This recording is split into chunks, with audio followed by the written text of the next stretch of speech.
So good morning. இன்றைக்கி வந்து நம்ம காம்பினேட்டோரியல் மேத்தமேட்டிக்ஸில் வந்து இன்க்ளூஷன் அண்ட் எக்ஸ்க்ளூஷன் பிரின்சிபல் சாப்டரில் வந்து representation of permutation in a chess board இதை பற்றி தான் வந்து பார்க்க போகிறோம். ஓகேவா? Take n cross n chess board, number of ரோஸும் நம்பர் ஆஃப் காலம்ஸும் வந்து ஈக்குவலாக இருக்கிற மாதிரி வந்து ஒரு செஸ் போர்டை வந்து எடுத்துக்கிறோம்.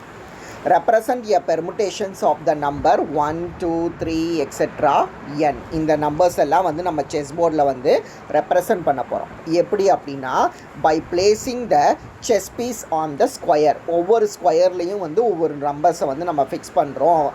ஐத் ரோ அண்ட் ஜேத் காலம், ஐத் ரோலையும் வந்து ஜேத் காலம்லேயும் வந்து நம்பரை ஃபிக்ஸ் பண்ணிக்கலாம். எப்போ அப்படின்னா, if i is permuted to jth position, i வந்து ஜேத் பொசிஷனோட பெர்முட் ஆச்சு அப்படின்னா நம்ம வந்து அந்த ஐஜேங்கிற அந்த ஸ்கொயருக்குள்ளே நம்ம வந்து செஸ் பீஸை வந்து ஃபிக்ஸ் பண்ணிக்கலாம். ஸோ இது வந்து உங்களுக்கு சொன்னால் புரியாது. ஒரு எக்ஸாம்பிள் பார்த்தோம் அப்படின்னா 4, 3, 1, 2 அப்படிங்கிற இந்த நம்பர்ஸை வந்து எடுத்துக்கோங்க. இதை வந்து நான் செஸ் போர்டில் வந்து இதை மாதிரி ஃபிக்ஸ் பண்ணியிருக்கிறேன். ஸோ இதுதான் வந்து உங்களுக்கு 4x4 chess board. So 4x4 chess போர்டில் நான் எப்படி ஃபிக்ஸ் பண்ணியிருக்கேன் பாருங்கள், 4, 3, 1, 2 அப்படின்ட்டு. ஸோ இப்போ இதை இப்படி தான் ஃபிக்ஸ் பண்ணணுமா அப்படின்னா வந்து கண்டிஷன் கிடையாது. ஸோ இங்கே வந்து நமக்கு கண்டிஷன் எதுவுமே கொடுக்கல. அதனால நான் என்ன செஞ்சுக்கலாம் அப்படின்னா 1, 2, 3, 4, 2, 3, 4 இருக்குல்ல, இந்த 4x4 செஸ் போர்டில் நான் வேறு விதமாகவும் ஃபிக்ஸ் பண்ணிக்கலாம்.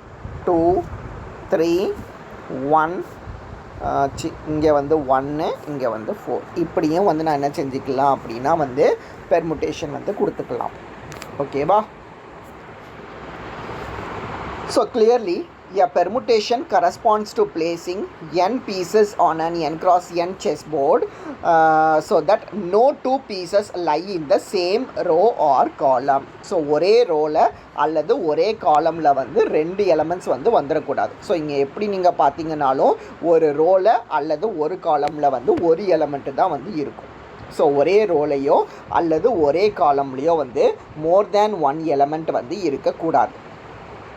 ஸோ அதை மாதிரி டீரேஞ்ச்மெண்ட் பார்த்தோம் அப்படின்னா, for a derangement no piece must lie on the main diagonal. So டயகனலில் வந்து எந்த எலமெண்ட்ஸுமே இருக்கக்கூடாது. அது செஸ் போர்டு வந்து டீரேஞ்ச்மெண்ட்டை கொடுக்கணும் அப்படின்னா.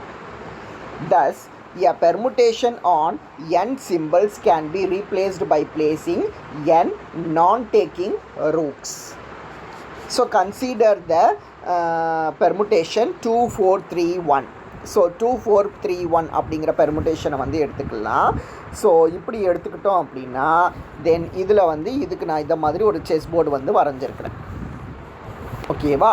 ஸோ இப்படி வரைஞ்சோம் அப்படின்னா இதில் வந்து பார்த்தீங்க அப்படின்னா இந்த மெயின் டயகனலில் வந்து எலமெண்ட் வந்து வந்துடுதா மெயின் டயகனலில். ஸோ அதனால் நான் என்ன சொல்ல முடியும் அப்படின்னா இந்த பெர்முட்டேஷன் வந்து டீரேஞ்ச்மெண்ட் கிடையாது அப்படின்ட்டு சொல்லலாம். So this permutation is not a derangement as one of the roots lie on the main diagonal. So அப்போது நம்பர் ஆஃப் டீரேஞ்ச்மெண்ட்ஸுங்கிறது என்னது அப்படின்னா, it is the number of placing n non-taking roots on an n cross n chessboard with none on the main diagonal. So number of டீரேஞ்ச்மெண்ட்ஸுங்கிறது வந்து placing n non-taking roots on the n cross n chessboard. So இந்த chess போர்டில் வந்து அந்த ரூட்ஸை வந்து வைப்போம், provided டயகனலில் வந்து எந்த ரூட்ஸுமே வந்து இருக்கக்கூடாது. ஸோ இதை தான் வந்து நம்ம என்னென்னு சொல்லுவோம்னா டீரேஞ்ச்மெண்ட் செஸ் போர்டை பொறுத்த வரையிலன்னு சொல்லுவோம். ஸோ போன வீடியோலேயே பார்த்தோம்ல, நம்பர் ஆஃப் டீரேஞ்ச்மெண்ட்ஸ் வந்து என்னது அப்படின்னா வந்து n factorial into 1 minus 1 by 1 factorial plus 1 by 2 factorial minus 1 by 3 factorial etcetera அப்படின்ட்டு எழுதிக்கலாம். ஓகேவா? ஸோ ஒரு problem, find the number of ways of placing 4 non-taking rooks on the 4x4 chessboard with none on the main diagonal. So 4 non-taking rooks-ஐ வந்து 4x4 chess போர்டில் வந்து வைக்கணும். 4x4 chess போர்டில் 4 different எலமெண்ட்ஸை வந்து வைக்கணும் அப்படின்னா எவ்வளவு டிஃப்ரெண்ட் நம்பர் ஆஃப் வேஸ் வந்து பாசிபிள் அப்படிங்கிறத வந்து கேட்டிருக்காங்க. ஸோ நம்ம வந்து நம்பர் ஆஃப் வேஸ் வந்து என்ன அப்படிங்கிறது வந்து நமக்கு தெரியும்ல, ஃபார்முலா போன வீடியோவில் பார்த்தோம்ல.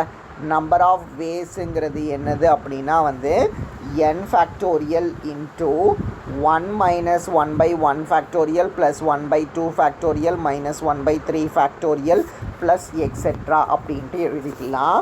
ஸோ இதில் வந்து நம்ம 4 போட்டோம் அப்படின்னா n-க்கு பதிலாக 4 ஃபேக்டோரியல் இன்ட்டு அப்போ 4 வரைக்கும் தான் இங்கே வச்சுக்கணும்.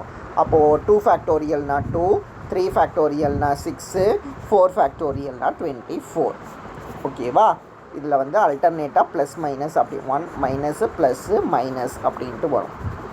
ஸோ இதை வந்து நீங்கள் சிம்ப்ளிஃபை பண்ணிக்கலாம். எல்சிஎம் எடுத்து நீங்கள் சிம்ப்ளிஃபை பண்ணிங்கன்னா வந்து ஆன்சர் வந்து 9 அப்படின்ட்டு கிடைக்கும். ஸோ நம்பர் ஆஃப் பேஸ் வந்து 9. ஓகேவா? சரி, நெக்ஸ்ட்டு ப்ராப்ளம் என்னது அப்படின்னா வந்து 1 2 3 4 அப்படிங்கிறது வந்து கிவன் பெர்முட்டேஷன். ஸோ இதை வச்சுக்கிட்டு வந்து டீரேஞ்ச்மெண்ட்ஸ் வந்து நம்ம கண்டுபிடிக்கணும். ஸோ டீரேஞ்ச்மெண்ட்னா என்னது? ஒரு நம்பர் அதனோட பொசிஷன்லேயே இருக்கக்கூடாது, அதுதான் வந்து கண்டிஷன். ஓகேவா? ஸோ அப்போ அதனோட பிளேஸ்லேயே இருக்கக்கூடாது அப்படின்னா இது first place, second place, third place, fourth பிளேஸுன்னு வச்சுக்கலாம். அப்போ ஃபஸ்ட்டு பிளேஸை பொறுத்த வரையில் 1 வந்து வரவே கூடாது, ஆனால் ஃபஸ்ட்டு பிளேஸில் வந்து 2 வந்துக்கலாம். செகண்ட் பிளேஸில் 2 வரக்கூடாது, ஆனால் 3 வந்துக்கலாம், 1 வந்துக்கலாம், 4 வந்துக்கலாம். தேர்டு பிளேஸில் 3 வரக்கூடாது, ஆனால் 2 வரலாம். இங்கே 1 கொடுத்துட்டதுனால இங்கே 4 கொடுக்கலாம், இங்கே 1 கொடுக்கலாம். ஃபோர்த்து பிளேஸில் 4 வரக்கூடாது. ஸோ இங்கே நான் 2 கொடுத்துட்டதுனால இங்கே நான் 2 கொடுக்க முடியாது. 2 3 1, இங்கே 1 கொடுத்தா இங்கே வந்து நான் இங்கே வந்து 2 கொடுக்க போகிறேன். இந்த 3 இடத்துலையுமே வந்து நான் 2 கொடுத்துக்கிறேன். ஓகேவா? ஸோ இப்படி வந்து 2 3 1, இங்கே வந்து நான் 4 கொடுக்க முடியாது, அப்போ இங்கே நான் 2 கொடுக்கக்கூடாது. இடத்த பெர்முட்டேஷனை வந்து இதை மாதிரி நான் மாற்றணும். ஓகேவா? நான் ஃபஸ்ட்டு பிளேஸை வந்து 2 அப்படின்ட்டு ஃபிக்ஸ் பண்ணிக்கிறேன். ஸோ செகண்ட் பிளேஸை வந்து 3 அப்படின்ட்டு ஃபிக்ஸ் பண்ணேன் அப்படின்னா தேர்டு பிளேஸ் 1 வந்துடும், ஃபோர்த்து பிளேஸ் வந்து 4th ஆயிரும். அப்புறம் 2 1 4 3, 2 4 1 3 அப்படின்ட்டு கொடுக்கலாம். ஸோ அப்புறம் வந்து 3 அப்படிங்கிறத வந்து நான் ஃபிக்ஸ் பண்ணேன் அப்படின்னா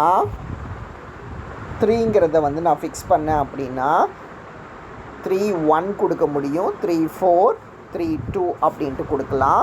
அப்போ 3 4 கொடுக்கலாம், 2 கொடுக்கலாம், 1 கொடுக்கலாம், 3 4 1 2 அப்படிங்கிறத வந்து கொடுக்க முடியும். சிமிலர்லி 4ங்கிறத வந்து ஃபஸ்ட்டு பிளேஸில் நான் ஃபிக்ஸ் பண்ணேன் அப்படின்னா 4 3 1 2 கொடுக்க முடியும், 4 3 2 1 கொடுக்கலாம், 4 1 2 3 அப்படிங்கிறத வந்து கொடுக்க முடியும். ஓகேவா? ஸோ ஃபஸ்ட்டு பார்த்ததில் மட்டும் இங்கே 2 3 4 1ன்னு கொடுத்துடலாம். ஓகேவா? நான் 2 3 4 1 அப்படின்ட்டு கொடுக்குறேன். அப்படி பார்த்தீங்க அப்படின்னா இது எதுலேயுமே வந்து உங்களுக்கு வந்து 1 வந்திருக்காது இந்த பிளேஸில். இது எதுலேயுமே வந்து என்னது வந்திருக்காது அப்படின்னா வந்து 2 வந்திருக்காது. அதை மாதிரி இது எதுலேயுமே பார்த்தீங்க அப்படின்னா 3ங்கிற நம்பர் வந்திருக்காது. இது எதுலேயுமே பார்த்தீங்கன்னா 4 அப்படிங்கிற நம்பர் வந்து வந்திருக்காது. அப்போ 1 2 3 4ங்கிறது கிவன் பெர்முட்டேஷனாக இருந்தால் டோட்டல் நம்பர் ஆஃப் டீரேஞ்ச்மெண்ட்ஸ் வந்து 9 டைப்ஸ் ஆஃப் டீரேஞ்ச்மெண்ட்ஸ் வந்து கிடைக்கும். ஓகேவா? இதுதான் வந்து ரெண்டாவது ப்ராப்ளம். மூணாவது ப்ராப்ளம் என்னது அப்படின்னா ரெப்ரசன்ட் த பெர்முட்டேஷன் 3 5 1 4 2 அப்படிங்கிற இந்த பெர்முட்டேஷனை வந்து செஸ் போர்டில் வந்து ரெப்ரசன்ட் பண்ண சொல்லியிருக்கிறாங்க. ஸோ செஸ் போர்டில் எப்படி ரெப்ரசன்ட் பண்ணணும் அப்படின்னா மொத்தம் 5 எலமெண்ட்ஸ் இருக்குதா, 1 2 3 4 5 அப்படின்ட்டு. ஸோ நம்ம என்ன செஞ்சுக்கணும் அப்படின்னா 5x5 செஸ் போர்டு முதல்ல வரைஞ்சிக்கணும். ஓகேவா? ஃபஸ்ட்டு காலம், செகண்ட் காலம், தேர்டு காலம், ஃபோர்த்து காலம் அண்ட் லாஸ்ட்டாக ஃபிஃப்த்து காலம். ஓகேவா? அது மாதிரி 5 rows வரையணும். 1 2 3 4 5 அப்படின்ட்டு 5 rows வந்து வரைஞ்சிக்கலாம். ஸோ பெர்முட்டேஷன் எப்படி கொடுப்போம்னா இதை வந்து காலம் வைஸாக கொடுக்குவோம். அதாவது இது வந்து காலமை வந்து ரெப்ரசன்ட் பண்ணக்கூடியது. அப்போ 3 அப்படின்னா தேர்டு காலமை வந்து ஃபிக்ஸ் பண்ணணும். ஸோ செகண்டில் வந்து ஃபிஃப்த்து காலம். ஸோ செகண்ட் காலமில் நம்பர் 5 வந்து நம்ம ஃபிக்ஸ் பண்ணணும். தேர்டு காலமில் வந்து நம்பர் 1 வந்து நம்ம ஃபிக்ஸ் பண்ணணும். ஃபோர்த்து காலமில் வந்து நம்பர் 4 வந்து நம்ம ஃபிக்ஸ் பண்ணணும். ஃபிஃப்த்து காலமில் வந்து செகண்ட் ரோவை வந்து ஃபிக்ஸ் பண்ணணும். ஸோ அப்போ இதுதான் வந்து கிவன் பெர்முட்டேஷனுக்கு உண்டான செஸ் போர்டு. ஓகேவா? அப்போது ஒவ்வொரு காலமில் இந்த ரோவை வந்து ஃபிக்ஸ் பண்ணுவோம். இது வந்து ஃபஸ்ட்டு காலம், இது செகண்ட் காலம், இது தேர்டு காலம், இது ஃபோர்த்து காலம், இது ஃபிஃப்த்து காலம். அந்த 3ங்கிறது வந்து ரோவை ரெப்ரசன்ட் பண்ணக்கூடியது. ஃபஸ்ட்டு காலமில் தேர்டு ரோ, செகண்ட் காலமில் ஃபிஃப்த்து ரோ, தேர்டு காலமில் ஃபஸ்ட்டு ரோ, ஃபோர்த்து காலமில் ஃபோர்த்து ரோ, ஃபிஃப்த்து காலமில் செகண்ட் ரோ அப்படின்ட்டு. ஸோ இது வந்து டீரேஞ்ச்மெண்ட்டான்னு பார்த்தா டீரேஞ்ச்மெண்ட் கிடையாது. ஏன்? இது டயகனல் எலமெண்ட்ஸில் பார்த்தோம் அப்படின்னா வந்து இதானே வந்து டயகனல்லு. ஸோ டயகனலில் பார்த்தோம் அப்படின்னா ஒரு எலமெண்ட் வந்து டயகனலில் வந்துடுது. அதனால கொடுத்துருக்கிற இந்த பெர்முட்டேஷன் வந்து டீரேஞ்ச்மெண்ட் வந்து கிடையாது அப்படிங்கிறத வந்து சொல்லிடலாம். ஓகேவா? இதுதான் இந்த ப்ராப்ளம். நெக்ஸ்ட் ப்ராப்ளம் என்னது அப்படின்னா 5 நான் டேக்கிங் ரூக்ஸை 5x5 வந்து எவ்வளவு டிஃப்ரெண்ட் டைப்ஸில் வைக்கலாம். 5 நான் டேக்கிங் ரூக்ஸை 5x5 செஸ் போர்டில் வைக்கிறதுக்கு வந்து நம்பர் ஆஃப் வேஸ் வந்து என்ன அப்படிங்கிறத வந்து கண்டுபிடிக்கணும். இதில் how many ways if none lie on main diagonal. Main டயகனலில் எதுவுமே இருக்கக்கூடாது அப்படின்னா அப்போ எவ்வளவு டிஃப்ரெண்ட் நம்பர் ஆஃப் வேஸ் இருக்குது அப்படிங்கிறத வந்து கண்டுபிடிக்கணும். அதை மாதிரி 1 வந்து லை ஆன் மெயின் டயகனல், ஒரே ஒரு எலமெண்ட் வந்து மெயின் டயகனலில் இருக்கணும் அப்படின்னா அப்போ எவ்வளவு டிஃப்ரெண்ட் நம்பர் ஆஃப் வேஸ் வந்து இருக்குது அப்படிங்கிறத வந்து கண்டுபிடிக்கணும். ஸோ 3 சப்டிவிஷன்ஸ் கண்டுபிடிக்கணும். ஸோ 5x5 செஸ் போர்டில் 5 நான் டேக்கிங் ரூக்ஸ் வைக்கிறதுக்கு டோட்டல் நம்பர் ஆஃப் வேஸ் என்னங்கிறத கண்டுபிடிக்கணும். அப்படி வைக்கிறதுல வந்து எதுவுமே மெயின் டயகனலில் இருக்கக்கூடாது அப்படின்னா எவ்வளவு நம்பர் ஆஃப் வேஸ் அப்படிங்கிறத வந்து கண்டுபிடிக்கணும். அதை மாதிரி 3வது என்னது அப்படின்னா ஒன்று மெயின் டயகனலில் இருக்கணும்னா எவ்வளவு நம்பர் ஆஃப் வேஸ் அப்படிங்கிறத வந்து கண்டுபிடிக்கணும். ஓகேவா? ஸோ இப்போ இதுக்கு பார்த்தோம் அப்படின்னா வந்து 5 நான் டேக்கிங் ரூக்ஸை 5x5 செஸ் போர்டில் வைக்கிறதுக்கு டோட்டல் நம்பர் ஆஃப் வேஸ் வந்து 5 ஃபேக்டோரியல். இது ஈஸி. 5 நான் டேக்கிங் ரூக்ஸை 5x5 செஸ் போர்டில் வைக்கிறதுக்கு டோட்டல் நம்பர் ஆஃப் வேஸ் வந்து 5 ஃபேக்டோரியல். அப்போ ஃபஸ்ட்டு சப்டிவிஷன் முடிஞ்சிருச்சு. ரெண்டாவது சப்டிவிஷன் என்னது அப்படின்னா வந்து none lie on main diagonal. Main டயகனலில் வந்து எதுவுமே இருக்கக்கூடாது அப்படின்ட்டு சொல்லியிருக்கிறாங்க. ஸோ மெயின் டயகனலில் எதுவுமே இருக்கக்கூடாதுன்னா அதை தான் வந்து நம்ம என்னென்னு பார்த்தோன்னா வந்து டீரேஞ்ச்மெண்ட் அப்படின்ட்டு பார்த்தோம். ஓகேவா? ஸோ மெயின் டயகனலில் வந்து எதுவுமே இருக்கக்கூடாது அப்படின்னா அதை தான் வந்து நம்ம என்னென்னு சொல்லுவோம்னா வந்து டீரேஞ்ச்மெண்ட் அப்படின்ட்டு சொல்லுவோம். இந்த வீடியோவோட ஸ்டார்டிங்கில் வந்து பார்த்துருந்தோம். ஸோ டீரேஞ்ச்மெண்ட்டுக்கு நம்பர் ஆஃப் வேஸ் வந்து என்னன்னு நமக்கு தெரியும். அப்போ நம்பர் ஆஃப் வேஸ் வந்து என்னன்னு தெரியும்ல டீரேஞ்ச்மெண்ட்டுக்கு n factorial into 1 minus 1/1 factorial plus etcetera போட்டு 1/5 ஃபேக்டோரியல் வரைக்கும் போடணும். ஸோ இதில் n-க்கு பதிலாக 5ன்னு போட்டுக்கோங்க. n-க்கு பதிலாக 5ன்னு போட்டு நீங்கள் சிம்ப்ளிஃபை பண்ணிங்கன்னா உங்களுக்கு வந்து 44 அப்படிங்கிறது வந்து ஆன்சராக வரும். ஞாபகம் வச்சுக்கோங்க, ப்ராக்கெட்டுக்குள்ளே ப்ளஸ்ஸு மைனஸை வந்து மாறி மாறி போடணும். மைனஸ் 1/1 ஃபேக்டோரியல்னா plus 1/2 factorial, minus 1/3 factorial, plus 1/4 factorial, minus 1/5 ஃபேக்டோரியல்னு ப்ளஸ்ஸு மைனஸை வந்து மாறி மாறி போடணும். அப்படி போட்டு சிம்ப்ளிஃபை பண்ணிங்கன்னா உங்களுக்கு ஆன்சர் வந்து 44 அப்படின்ட்டு கிடைக்கும். இதுதான் வந்து ரெண்டாவது சப்டிவிஷன். ஓகேவா? ஸோ நெக்ஸ்ட்டு வந்து தேர்டு சப்டிவிஷன். தேர்டு சப்டிவிஷனில் என்ன கேட்டிருக்காங்கன்னா 1 rook lie on the main diagonal அப்படின்ட்டு கேட்டிருக்காங்க. So 1 rook on main diagonal will be placed in 5 ways. ஒரே ஒரு ரூக்கை வந்து மெயின் டயகனலில் வைக்கணும் அப்படின்னா 5x5 பொறுத்த வரையில் 5 டிஃப்ரெண்ட் வேஸ் இருக்குமா? ஏன்னா நமக்கு 5 டயகனல் கிடைக்கும்ல 5x5 பொறுத்த வரையில்.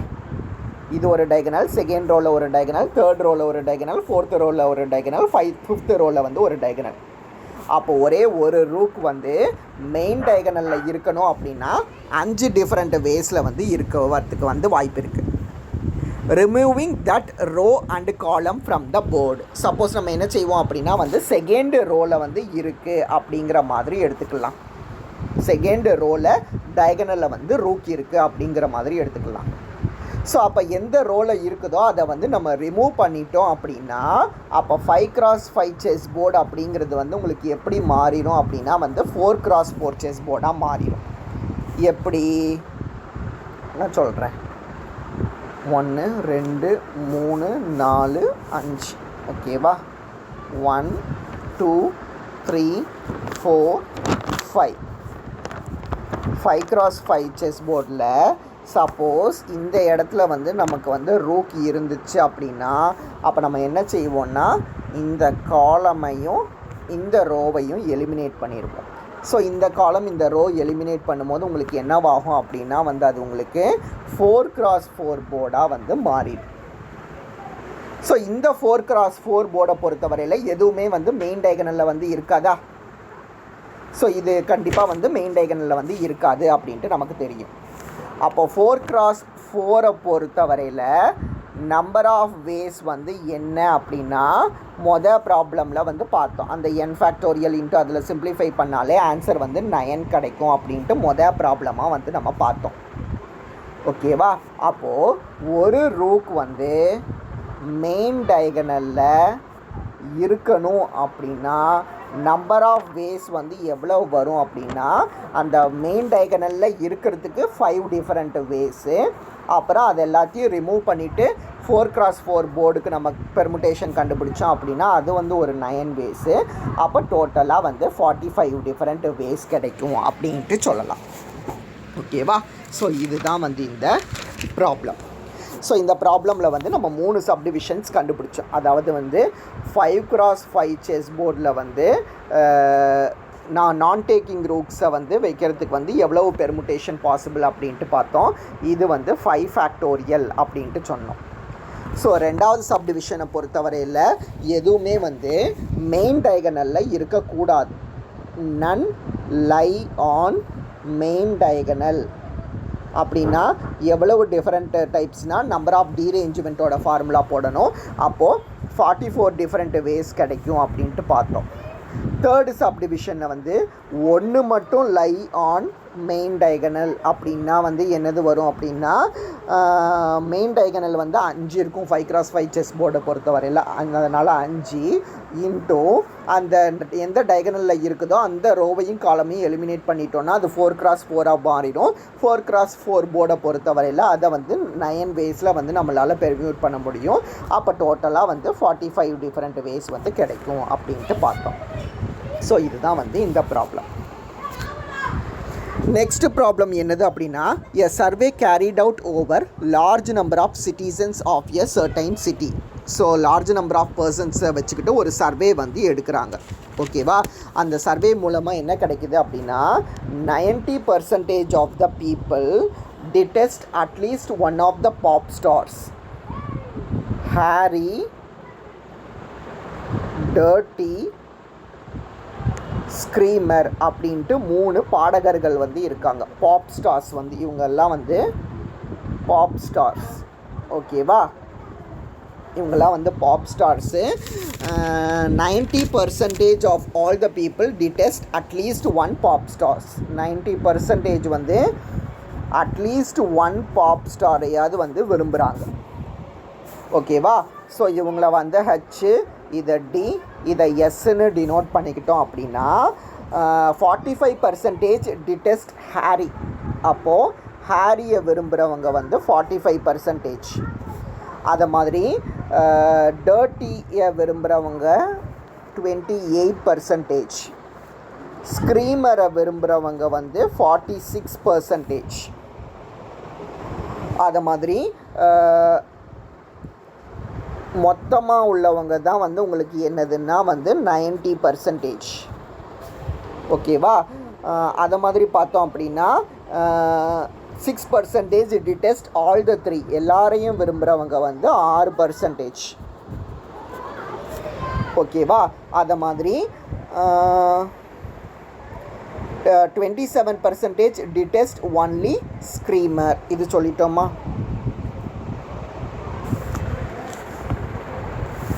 அப்படின்னா நம்ம என்ன கண்டுபிடிக்கணும்னா how many detest hairy dirty but not screamer அப்படிங்கிறது தான் வந்து நம்ம கண்டுபிடிக்கணும். ஸோ என்னது கேட்டிருக்காங்க அப்படின்னா ஹேரி டர்ட்டி இவங்க ரெண்டு பேரையும் விரும்பணும், ஆனால் ஸ்க்ரீமரை வந்து விரும்பக்கூடாது. ஸோ இதுக்கு உண்டான டோட்டல் நம்பர் ஆஃப் பீப்புள் வந்து என்ன அப்படிங்கிறது தான் வந்து கேட்டிருக்காங்க. ஓகேவா? ஸோ இப்போ இதுக்கு பார்த்தோம் அப்படின்னா ஸ்க்ரீமரை மட்டும் விரும்புகிறவங்க எவ்வளோ பேர் அப்படின்ட்டு பார்க்க போகிறோம். ஸ்க்ரீமரை மட்டும் விரும்புகிறவங்க அப்படின்ட்டு டிடெஸ்ட்னா என்னதுன்னா வெறுக்கிறது அப்படிங்கிற மீனிங். ஓகேவா? ஸோ அதனால் நான் ப்ராப்ளமை வந்து முதல்லேருந்து சொல்லிடுறேன். ஸோ ஒரு சர்வே வந்து எடுக்கிறாங்க சர்டைன் நம்பர் ஆஃப் பீப்புள்ஸை வச்சுக்கிட்டு பாப் ஸ்டார்ஸை வெறுக்கிறவங்க அப்படின்ட்டு 3 டைப்ஸ் ஆஃப் பாப் ஸ்டார்ஸை வந்து எடுத்துக்கிறாங்க. ஹேரி, டர்ட்டி, ஸ்க்ரீமர் அப்படிங்கிற 3 பாப் ஸ்டாரை வந்து எடுத்துக்கிறாங்க. 90% of all the people detest at least one of the pop stars. 3 பேரில் குறைஞ்சது ஒருத்தரையாவது வந்து 90% பீப்புள் வந்து வெறுக்கிறாங்க. ஓகேவா?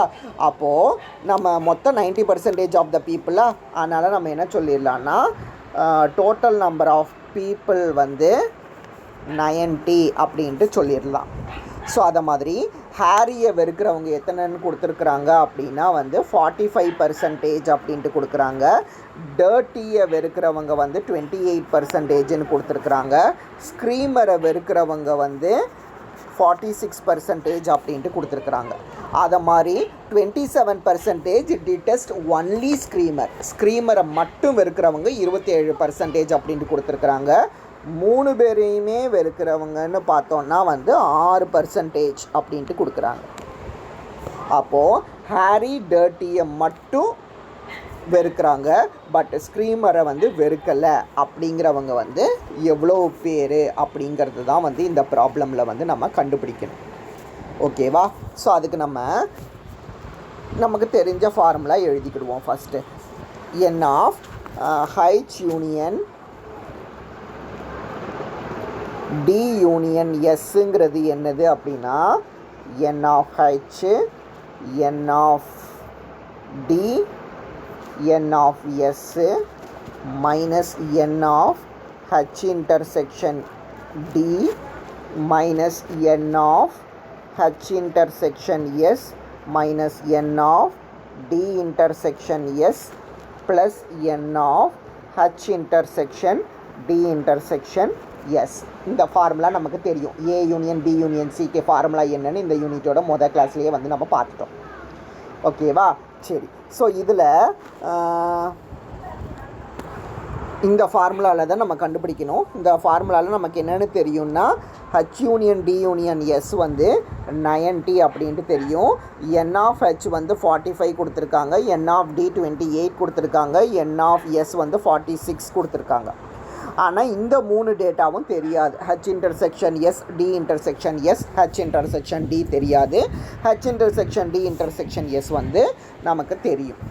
ஆக்சுவலாக நம்ம கண்டுபிடிக்க வேண்டியது என்னதுன்னா ஹெச் இன்டர்செக்ஷன் டி தான் வந்து என்னன்னு கண்டுபிடிக்கணும். அதாவது டிடெஸ்ட் ஹேரி டர்ட்டி இவங்க 2 பேரையும் வெறுக்கணும், பட் நாட் ஸ்க்ரீமர் அப்படின்னா n of H intersection T தான் வந்து என்னன்னு கண்டுபிடிக்கணும்.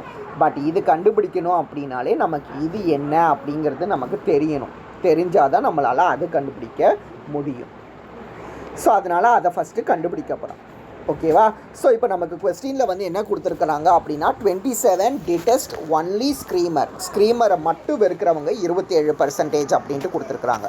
ஸோ அதனால் நம்ம அந்த 27ங்கிறத வந்து எப்படி எடுத்துக்கலாம் அப்படின்னா ஸ்க்ரீமர் உள்ள எல்லா பாசிபிலிட்டியும் எடுத்துக்கலாம். ஸ்க்ரீமர் உள்ள பாசிபிலிட்டிஸ் என்னது எல்லாம் அப்படின்னா n ஆஃப் ஸ்க்ரீமரை மட்டும் வெறுக்கிறவங்க மைனஸ் ஹேரி அண்டு ஸ்க்ரீமர் இவங்கள வெறுக்கிறவங்க மைனஸ் டர்ட்டி அண்டு ஸ்கேரி இவங்கள வெறுக்கிறவங்க ப்ளஸ் n ஆஃப் 3 பேரையுமே வந்து வெறுக்கிறவங்க.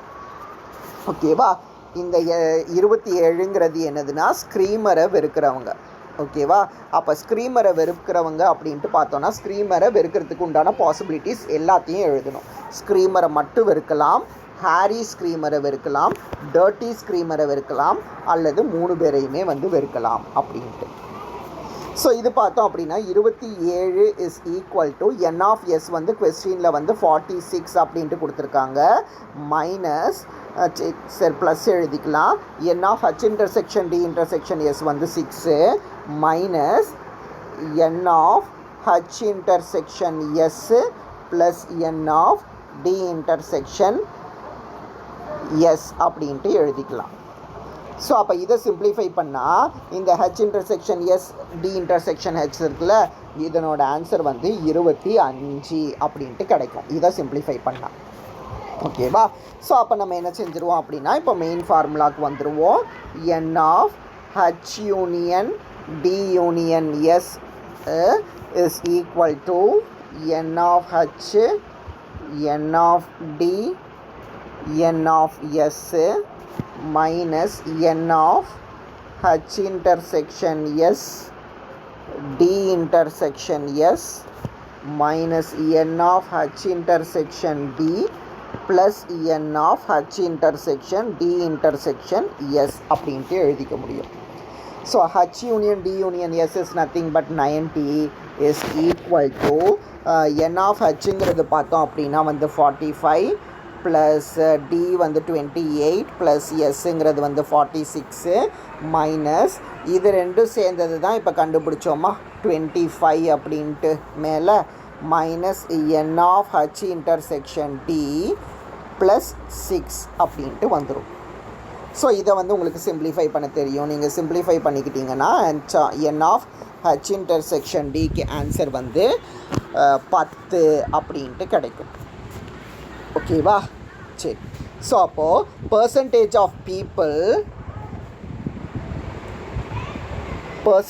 of people detest hairy and dirty. Hairy டர்ட்டியை மட்டும் வெறுக்கணும், பட் நாட் ஸ்க்ரீமர். ஸ்க்ரீமரை வெறுக்கக்கூடாது அப்படின்னா என்னதுன்னா ஹேரி டர்ட்டியை வெறுக்கிறவங்க மைனஸ் ஹேரி டர்ட்டி ஸ்க்ரீமரை வெறுக்கிறவங்க போட்டால் போதும். ஸோ ஹேரி டர்ட்டியை மட்டும் வெறுக்கிறவங்க தான் எவ்வளோ கிடச்சிதுன்னா 10 அப்படின்ட்டு கிடச்சிது. மைனஸ் 3 பேருமே வெறுக்கிறவங்க 6ன்னு கிடச்சிது. அப்போ ஹேரி டர்ட்டியை மட்டும் வெறுக்கிறவங்க ஸ்க்ரீமரை வெறுக்காதவங்க அப்படின்ட்டு பார்த்தோம் அப்படின்னா 4 அப்படின்னு வந்து கிடைக்கும். ஓகேவா? ஸோ இதுதான் வந்து இந்த ப்ராப்ளம். ஸோ இந்த ப்ராப்ளம் வரைக்கும் இன்றைக்கி வீடியோவில் வந்து பாருங்கள். ரிமைனிங் வந்து நெக்ஸ்ட் வீடியோவில் வந்து நம்ம கண்டினியூ பண்ணலாம்.